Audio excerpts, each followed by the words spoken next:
mic thing, not my mic, my speaker, the mic is messed up, so I don't know if you can be able to hear me. I'm gonna rewatch it, and if I think you can hear me, then I'm gonna post it. But it's messed up, and I'm not getting a new phone for Christmas, so it's the only one I got.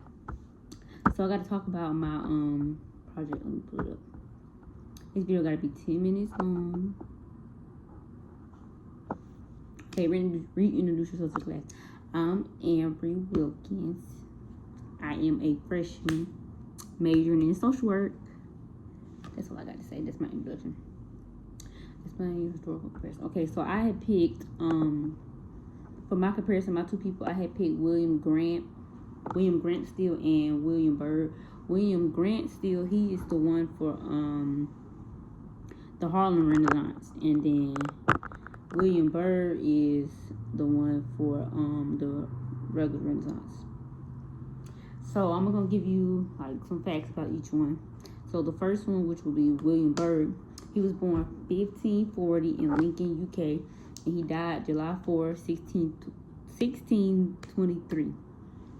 He was best known for his English, my bad, my phone's done. His English, my phone be cutting off, He's best known for his English, madrigal.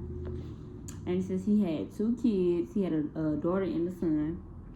And, the daughter name was Elizabeth, and the son name was Christopher. Yes.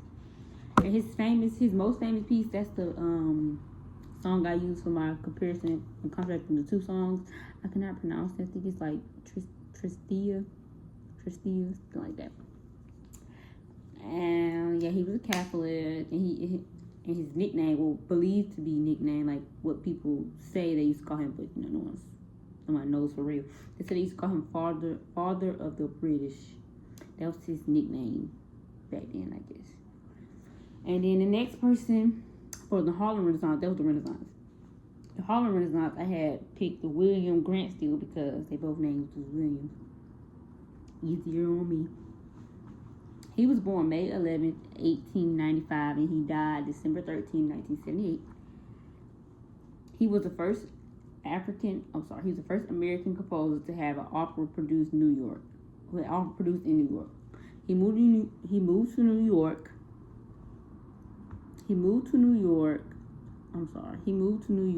when the Harlem Renaissance began, and he opened a lot of brands. One was I think it was called Scotty Whiskey, something like that. Like he had a lot of brands, but I just picked that one because I knew the name. He attended a college. I am sorry, my phone keep doing it.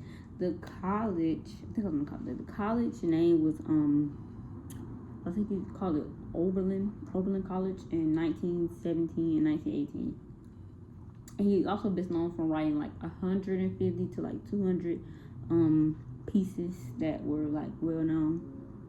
And it's also believed that William Grant was taught by Edward Versailles, who became his most influential like teacher, like the teacher that taught him the most, pretty much. And I'm not gonna get like into depth of the other thing that I had picked. I mean the other chart where I had to compare and contrast two people, places, ideas, and composers. I just picked a whole bunch of those. So now I'll talk about the songs. So for the Harlem Renaissance, the song I had picked was called Sahji, Sahji. Let me make sure I'm saying it right. Okay, I was not pronouncing it right. It's called Sahji. Yes, that's how they pronounce it. I thought it was Sahji, but it's Sahji. That's the song I had picked for the Harlem Renaissance.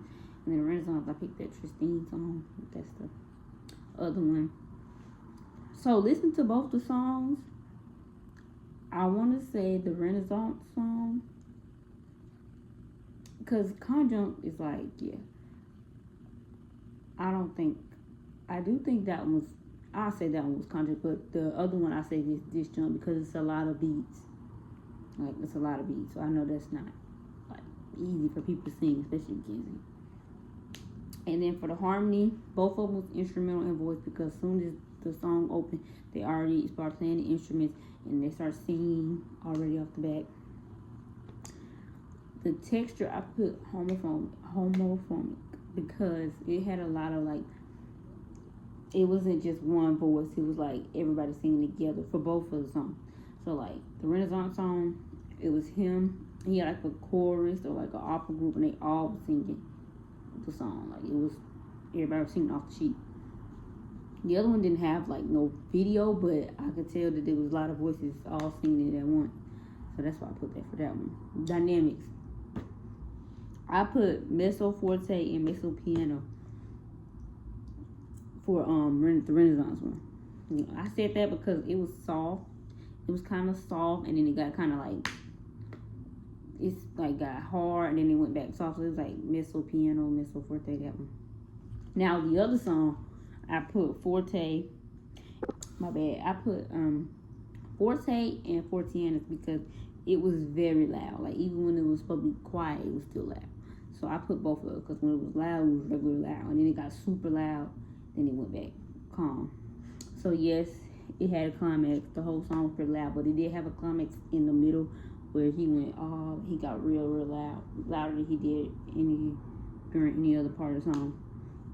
The other one had a climax too. I would say it was towards like the end though, because he got super loud and they got super loud because a whole bunch of voices, and they kind of got a little quieter. The text for the Renaissance, I said it was pneumatic, and then he talked about sadness and anxiety and how to overtake the human being. I said the other one was pneumatic too because of how the song was broken down, but I could be wrong. And he talked about love, and he said, "Love, leave me like the light, the gentle passing day. We would not know, but for the night when it had slipped away." That's what it translated it to when I had So that one talked more about, the Renaissance talked more about sadness and anxiety and depression, and then the Harlem Renaissance talked about love and loving people and leaving people and stuff like that. So comparison songs, and then the texture. I already did texture. I don't know why it's only twice. Instruments. I heard a lot of instruments in the Renaissance one.